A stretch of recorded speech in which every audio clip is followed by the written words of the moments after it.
खिचडी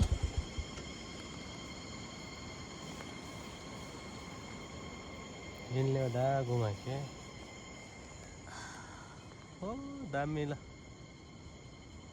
आज नोकै फर्काएर घुमाइके आज घुमाइके आज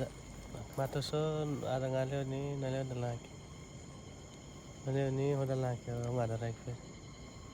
ओट्टा खलङ्गा रहेछ त्यहीँ फेरि त्यहीँ माटो सो लाग्यो खलङ्गा बजार हो साथी हो खलङ्गा रुकुम पश्चिमको खलङ्गा पहिला एउटै थियो अहिले पूर्वी पश्चिम भएको छ त्यस कारणले गर्दाखेरि अहिले चाहिँ पश्चिम रुकुम भनिन्छ पहिला पहिला हामी यतै आउँथ्यौँ हाम्रो एउटै सदरमुकाम थियो अहिले दुईटा बनाएर चाहिँ यो चाहिँ पश्चिम रुकुमको भइसकेको भएको छ अहिले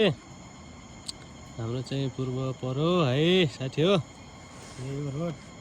सिधै जान्छ र अगाडि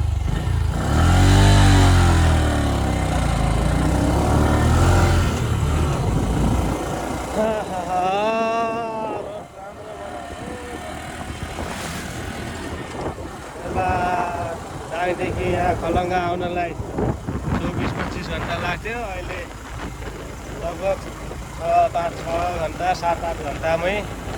आइपुगिन्छ धेरै खुसी लाग्छ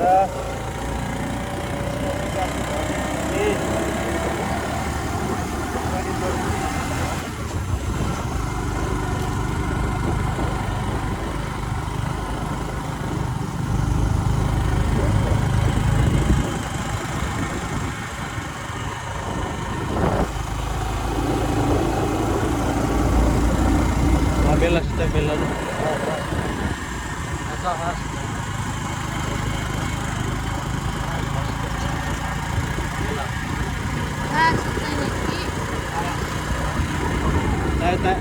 हामीलाई